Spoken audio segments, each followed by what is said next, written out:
Bold prediction, Texas Tech wins the Big 12 this fall.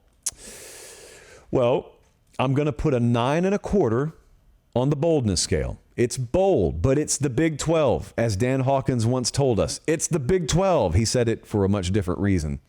It ain't intramurals. It's the Big 12. Yeah, it's the Big 12, which basically just translates to anything can happen, literally. And now Texas and OU are out of the conference. So the odds board's crazy. A bunch of teams within reach that like reasonably could have a shot to upset the apple cart and win it.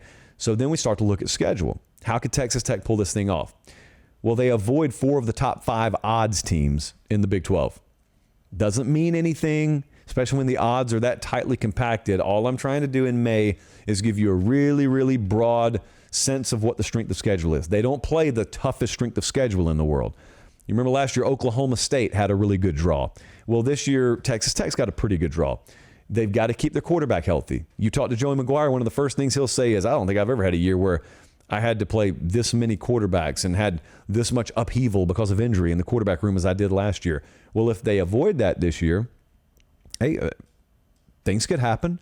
Now, what would concern me and what makes this prediction so bold, I'm going to make it a 9.25 on the boldness scale, if I didn't already say that, is defensively they were kind of middle of the pack in the conference last year and they lost a lot of production. So I do wonder, can you just go outscore everyone and do that en route to a conference title? I don't doubt you could upset people doing that, but can you do that en route to a conference title? But I always come back to this. I literally have this written on the piece of paper in front of me. It's the Big 12. Okay, this right here, if it's going to happen, it happens in the Big 12. And Joey McGuire and company, they've got really good energy out there.